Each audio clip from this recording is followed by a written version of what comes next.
Assalamualaikum warahmatullahi wabarakatuh. Waalaikumsalam warahmatullahi wabarakatuh. Selamat pagi anak-anak. Pagi. Sebelum kita memulai pelajaran hari ini, silakan untuk ketua kelas dipimpin doanya terlebih dahulu. Berdoa mulai.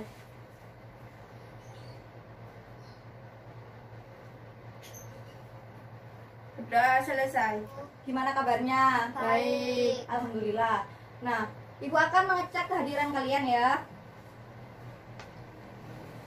Santo, Hadir, Azam, hadir, Putra, hadir, Naura, Hadir. Rizka, Hadir. kemudian Putri. Hadir. Hadir semua anak-anak? Hadir. Alhamdulillah. Nah, sebelum kita memulai pelajaran, Ibu akan bertanya kepada kalian. Pada musim penghujan itu kan biasanya ada beberapa penyakit, seperti penyakit demam berdarah. Mungkin kalian ataupun saudara-saudara kalian itu pernah mengalami sakit demam berdarah. Kira-kira penyakit demam berdarah itu disebabkan karena apa sih? Ada yang tahu? Saya Ya, tahu. Azam silakan. Karena digigit nyamuk. Digigit nyamuk, nyamuk apa ya? Ayo Nyamuk silakan. Aedes atau Aedes. Nah, pintar, digigit oleh nyamuk Aedes aegypti. Di dalam nyamuk Aedes aegypti itu terdapat sejenis protozoa. Nah, di sini ada yang tahu apa tidak protozoa itu apa? Nggak tahu. Oh, tidak tahu. Nah, pada materi kali ini kita akan membahas mengenai protozoa. Lebih lanjut ya. Sebelum kita membahas protozoa, Ibu akan menyampaikan beberapa tujuan pembelajaran pada pertemuan kali ini.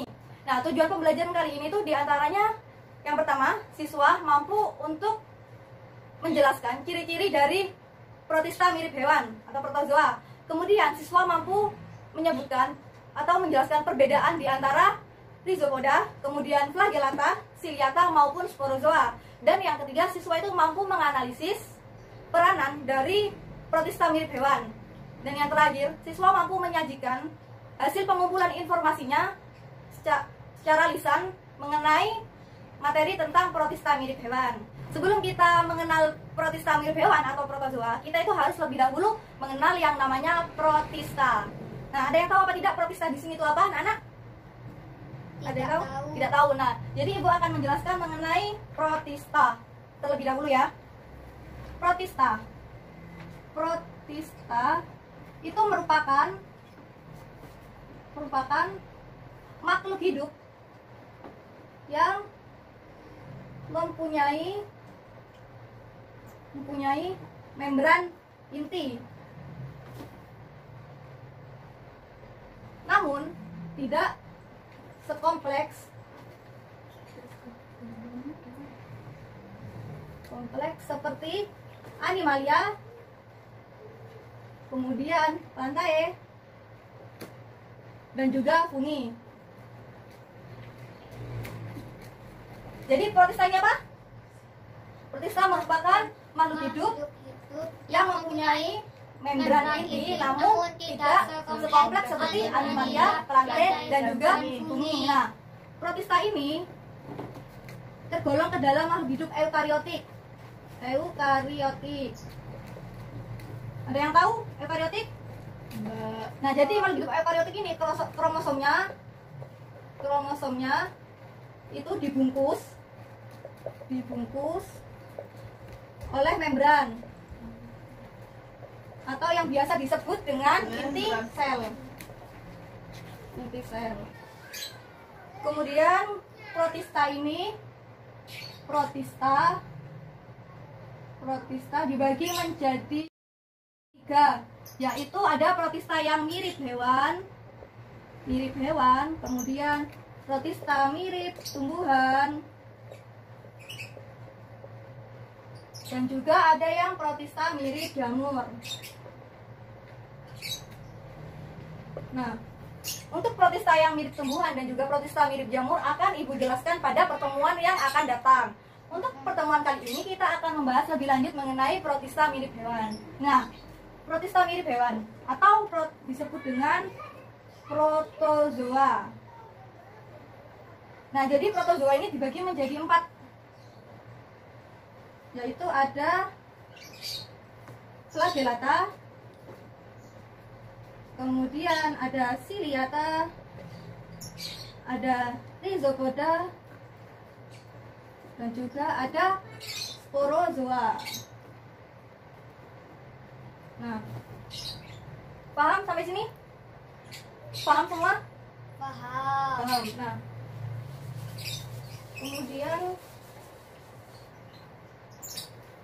kemudian ada protozoa. Protozoa ya, atau protista mirip hewan. Jadi protozoa itu berasal dari dua kata, yaitu protos dan juga zoon. Nah, protos ini berarti pertama, dan juga zoon itu berarti hewan.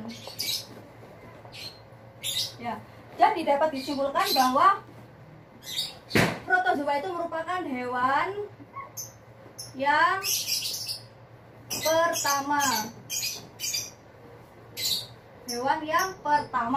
Ya. Kemudian ada pun ciri-ciri dari protozoa. Ciri-ciri protozoa, di antaranya yang pertama itu ada protozoa ini termasuk ke dalam makhluk hidup yang heterotrof. Ada yang tahu di sini nggak? Heterotrof itu apa maksudnya? Enggak. Tidak. Oh, jadi heterotrof itu merupakan makhluk hidup yang tidak dapat mensintesis makanannya sendiri. Karena apa? Karena itu dia tidak mempunyai zat klorofil. Jadi tidak dapat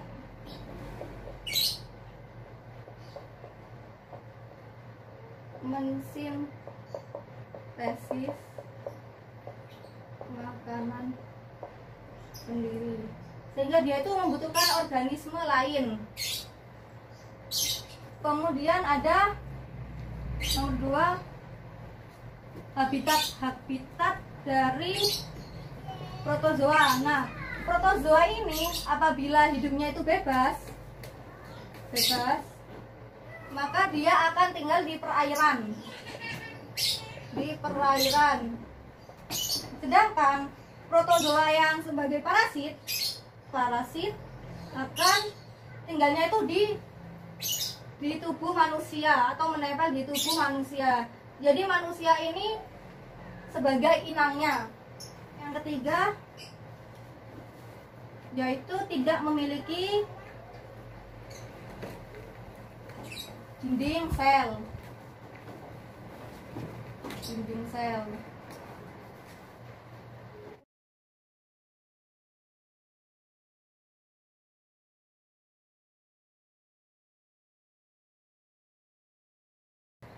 Lalu ciri-ciri lainnya itu seperti cara hidup. Nah, cara hidup dari protozoa ini ada dua macam. Yang mana hidupnya itu secara sendiri atau berkelompok. Nah, apabila protozoa ini di dalam kondisi lingkungan yang tidak memungkinkan atau mencekam, seperti contohnya pada kekeringan, maka protozoa ini akan berubah menjadi kista. Nah, ini untuk melindungi dirinya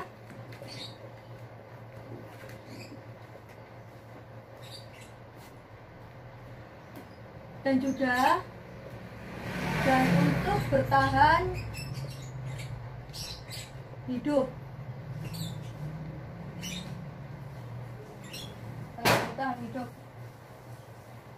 Lalu tadi Ibu menjelaskan kepada kalian bahwa protozoa kan dibagi menjadi 4.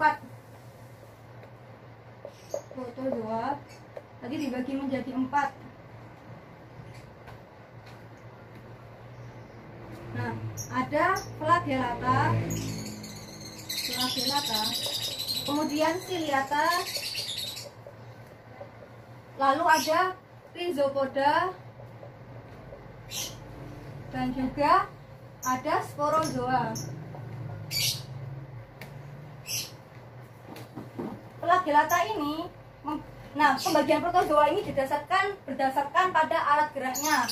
Seperti flagellata. Nah, flagellata seperti ini itu mempunyai alat gerak berupa flagella. atau biasa disebut dengan bulu cambuk. Bulu cambuk. Ini ada misalnya. Nah.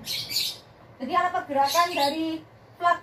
pergerakan dari flagellata ini yaitu flagella atau berupa bulu cambuk.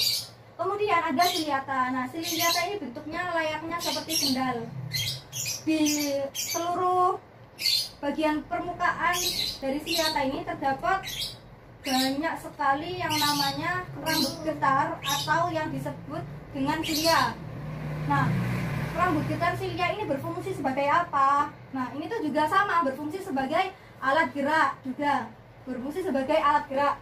Selain itu, bulu dari ciliata ini juga berfungsi untuk mengenali lingkungannya atau berfungsi sebagai alat indera dan juga dapat berfungsi sebagai alat reproduksi, yang mana ciliata ini bereproduksi secara aseksual dan juga bereproduksi secara seksual. Lanjut kepada rhizopoda. Rhizopoda ini bentuknya tidak tetap. Bentuknya tidak tetap, dapat berubah-ubah. Nah, rhizopoda ini bergerak dengan kaki semu atau yang disebut dengan pseudopoida. Nah, lalu ada sporozoa. Nah, sporozoa ini tidak memiliki yang namanya alat gerak. Sporozoa ini biasanya hidupnya parasit, ada menempel pada hewan ataupun pada manusia. Biasanya tuh menimbulkan berbagai macam penyakit. Contoh dari flagellata ini sendiri yaitu ada Trypanosoma gambiense atau yang biasa menyebabkan penyakit tidur. Kemudian contoh dari ciliata sendiri yaitu Paramecium ST. Nah, untuk rhizopoda ini contohnya yaitu Amoeba. Sedangkan untuk sporozoa itu contohnya seperti Plasmodium vivax. Nah, ini yang menyebabkan penyakit malaria. Dari penjelasan Ibu dari tadi apakah ada yang masih belum paham? Ya, Bu. Ya, silakan Naura. Saya belum paham tentang reproduksi ciliata. Masih belum paham mengenai reproduksi ciliata. Ya. Jadi ciliata ini mempunyai dua macam reproduksi yang terdiri dari reproduksi seksual dan juga reproduksi aseksual. Nah, pada saat apa ciliata itu menggunakan reproduksi aseksual maupun seksual? Nah, apabila ciliata ini seperti yang dicontohkan Ibu tadi berada dalam kondisi yang tidak memungkinkan atau mencekam seperti kekeringan, maka ciliata ini akan bereproduksi secara seksual.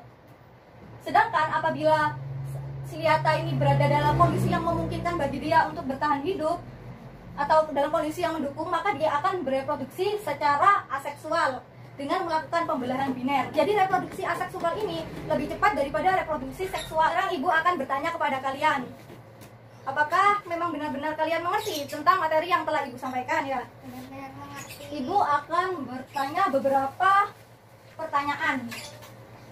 Cara pengerjaannya, kalian ini bisa mencari jawabannya dari berbagai macam referensi seperti dari internet ataupun buku-buku biologi yang terkait ya. Terus kalian juga dapat berdiskusi dengan teman sebangku kalian, terserah kalian ya. Silakan dikerjakan anak-anak. Ibu beri waktu 5 menit untuk mengerjakan soal ini. Sudah selesai anak-anak semuanya? Sudah. Nah, sekarang Ibu akan menunjuk kalian. Naura dan juga Azam, silakan maju ke depan. Nah, sekarang kalian jawab pertanyaan nomor 1. Ciri-ciri dari flagellata, rhizopoda, ciliata, dan sporozoa. Ayo, siapa yang mau menjawab ciri-ciri dari flagellata dulu? Saya. Ayo Azam, silakan. Ciri-ciri dari flagellata apa? Ciri flagellata. 1. Alat gerak berupa flagellum bulu cambuk. 2. Reproduksi aseksual dengan pembelahan biner. 3. Hidup di air bersimbiosis atau menjadi parasit di dalam tubuh hewan. 4. Berdasarkan bentuk tubuhnya, flagellata dibedakan menjadi 2 macam, yaitu flagellata berbentuk seperti tumbuhan yang disebut phytoflagellata dan flagellata berbentuk seperti hewan yang disebut Zoflagellata. Nah, kemudian ada yang Rhizopoda. Siapa yang mau menjawab Rhizopoda? Saya. Silakan Aura. Ciri Rhizopoda. 1. Alat gerak kaki semu. 2. Pembelahan biner. 3. Bentuk sel tidak tetap. 4. Bersifat heterotrof. 5. Dapat berubah menjadi kista saat kondisi lingkungan tidak memandai, sehingga tidak aktif dan dapat aktif kembali pada kondisi lingkungan menguntungkan. Sudah? Sudah. Lalu yang Siliata. Siapa yang mau menjawab? Saya. Nah, Aura lagi. Silakan. Ciri-ciri Siliata. 1. Alat gerak berupa silia atau bulu getar. 2. Memiliki 2 inti sel atau makronukleus dan mikronukleus. 3. Reproduksi aseksual dengan pembelahan biner. 4. Reproduksi seksual dengan konjugasi. 5. Memiliki trikokis. 6. Bersifat heteroktif. Bersifat heterotrof. Nah, lalu ada yang sporozoa. Siapa yang mau menjelaskan? Mungkin Nazam mau menjelaskan? Ya. Ya. Ciri-ciri Ciri-ciri sporozoa. sporozoa. 1. Tidak memiliki alat gerak. 2. Pembelahan ganda.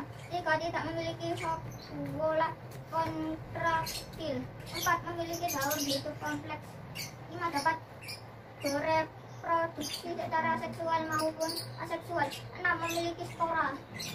Kemudian ada yang pertanyaan nomor 2. Bagaimana cara kalian untuk membedakan Flagellata, Rhizopoda, Siliata, dan sporozoa? Nah, mungkin bisa digambar. Siapa yang mau menjawab pertanyaan nomor 2? Saya. Ya, Nara silakan. Ntar ya Ibu hapus dulu.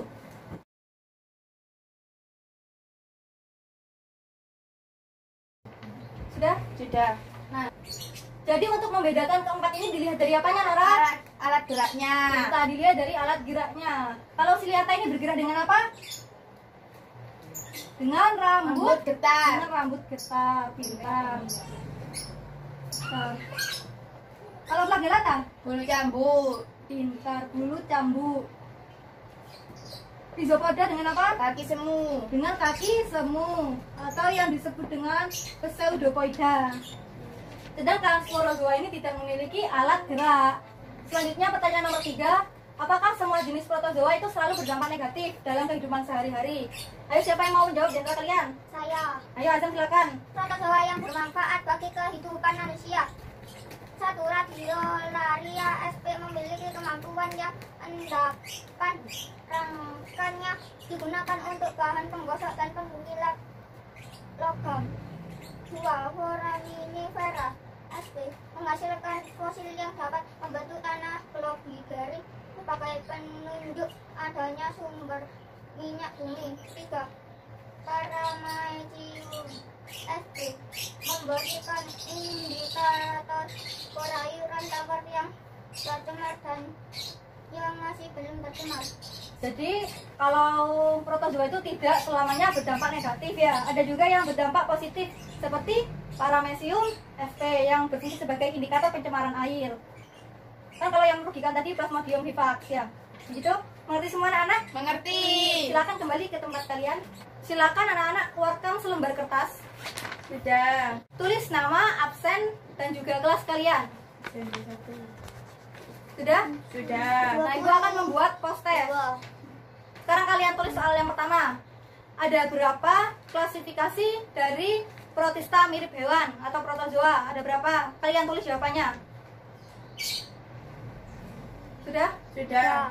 Kemudian yang kedua, yaitu sebutkan 3 ciri-ciri dari protista mirip hewan. Ciri-cirinya disebutkan 3 saja. Sudah? Sudah. Pertanyaan nomor 3, sebutkan jenis protozoa dan juga peranannya bagi lingkungan. Ini yang positif saja ya. Silakan disebutkan dan peranannya. Sudah, Nana? Sudah, silakan dikumpulkan semua. Silakan dikumpulkan.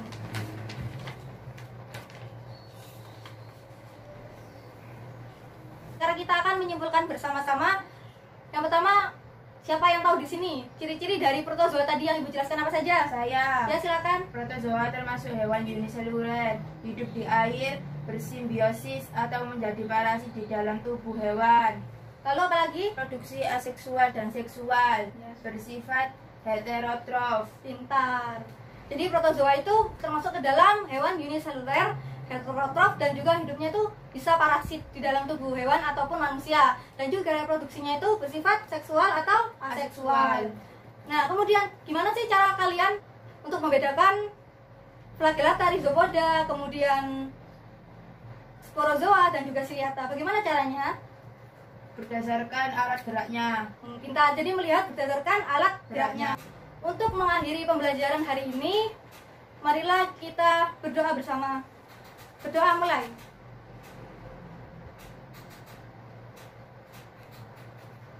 Marilah kita ucapkan hamdalah bersama-sama. Alhamdulillahirabbil alamin. Wassalamualaikum warahmatullahi wabarakatuh. Waalaikumsalam warahmatullahi wabarakatuh.